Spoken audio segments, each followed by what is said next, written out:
अस्सलाम वालेकुम। जी, वालेकुम अस्सलाम। क्या हाल है आपका? जी, अल्लाह का शुक्र ठीक-ठाक। आप मेडिसिन का काम करते हैं? जी, मेडिसिन के हवाले से लोगों में अवेयरनेस पैदा करते हैं कि मेडिसिन कैसे यूज़ करनी चाहिए। कैसे यूज़ करनी चाहिए? अच्छा, ऐसा है कि बहुत सारे लोग ऐसे हैं कि वो सेल्फ मेडिकेशन करते हैं। सेल्फ मेडिकेशन कभी भी फ़ायदा नहीं दे सकती, क्योंकि हर मेडिसिन जो है ना उसके साइड इफ़ेक्ट्स होते हैं। जैसे फ़र्ज़ करें पैनाडोल टैबलेट है, सबसे सेफ मेडिसिन जो है ना पैनाडोल को समझा जाता है, लेकिन ये मेडिसिन भी जिगर को ख़राब करती है।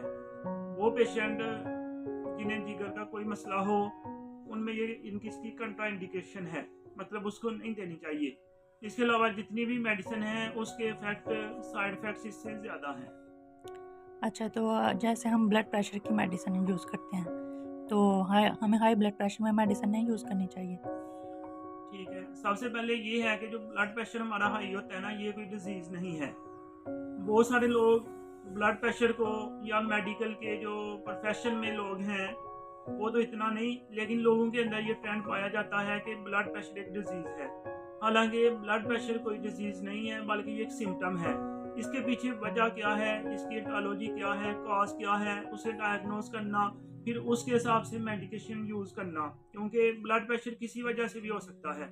वक्ती तौर पे कोई भी नौजवान आदमी जब परेशान होता है, टेंशन में होता है, उसका ब्लड प्रेशर बढ़ जाता है, तो क्या हम उसे ब्लड प्रेशर की मेडिसिन देंगे? नहीं, बल्कि हम देखेंगे इसके पीछे वजह क्या है, उसके हिसाब से उसकी मेडिकेशन करेंगे।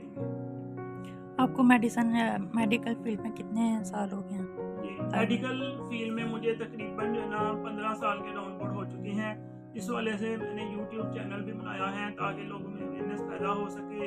यूट्यूब चैनल पे जो मेरा नाम है वो डॉक्टर अली उस्मान के नाम से है। उस पे हमारी कोशिश यही है कि लोगों में अवेयरनेस पैदा की जाए, इनको साइड इफेक्ट्स जो है ना बचाया जा सके।